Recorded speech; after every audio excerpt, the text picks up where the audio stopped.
اردو آموز سبق نمبر 12 نظم۔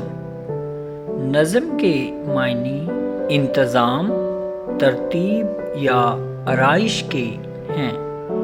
عام اور وسیع مفہوم میں یہ لفظ نثر کے مد مقابل کے طور پر استعمال ہوتا ہے۔ اس سے مراد پوری شاعری ہوتی ہے۔ اس میں وہ تمام اصناف اور اسالیب شامل ہوتے ہیں جو حیت کے اعتبار سے نثر نہیں ہیں۔ اصطلاحی معنوں میں غزل کے علاوہ تمام اصناف میں کی جانے والی شاعری کو نظم کہتے ہیں، لیکن جب ہم نظم کو بطور منفرد شعری صنف کے دیکھتے ہیں تو اس نتیجے پر پہنچتے ہیں کہ نظم کا ایک مرکزی خیال ہوتا ہے جس کے گرد پوری نظم کا تانا بانا بنا جاتا ہے۔ خیال کا تدریجی ارتقاء بھی نظم کی ایک خصوصیت ہے۔ طویل نظموں میں یہ ارتقاء واضح ہوتا ہے، جبکہ مختصر نظموں میں یہ ارتقاء واضح نہیں ہوتا اور اکثر و بیشتر ایک تاثر کی شکل میں ابھرتا ہے۔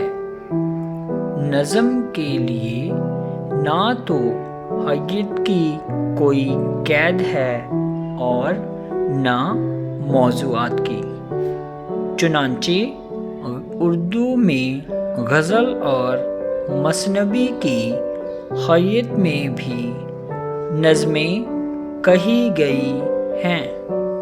نظم گو شعراء کے یہاں ترکیب بند کی حیت بہت مقبول رہی ہے۔ ان دنوں نظم مرہ، آزاد نظم اور نثری نظم کی حیت کا چلن عام ہے۔ حیت کے اعتبار سے نظم کی 4 قسمیں ہو سکتی ہیں۔ نمبر 1، پابند نظم۔ ایسی نظم جس میں بحر کے استعمال اور قافیوں کی ترکیب میں مقررہ اصولوں کی پابندی کی گئی ہو، پابند نظم کہلاتی ہے۔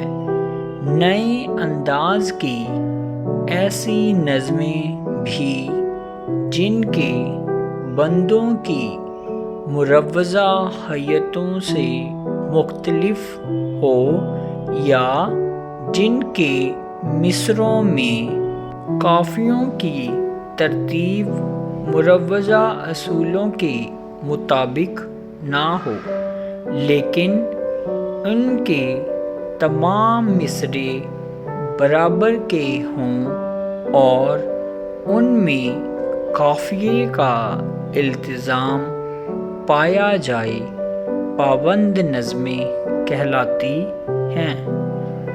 نمبر 2، نظم مرہ۔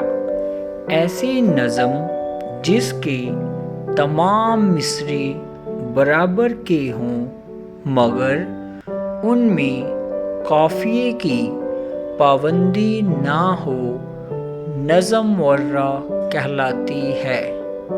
کچھ لوگوں نے اسے نظم آری بھی کہا ہے۔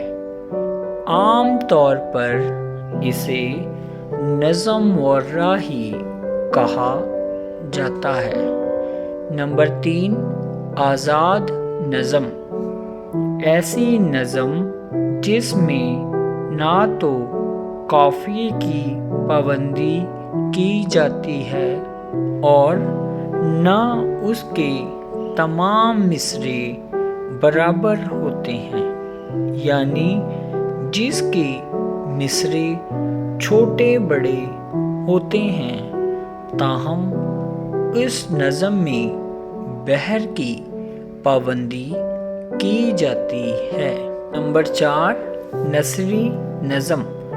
نثری نظم چھوٹی بڑی نثری سطروں پر مشتمل ہوتی ہے۔ اس میں نہ تو ردیف اور قافیے کی پابندی ہوتی ہے اور نہ ہی وزن کی۔ آج کل نثری نظم کا رواج دنیا کی تمام زبانوں میں عام ہے۔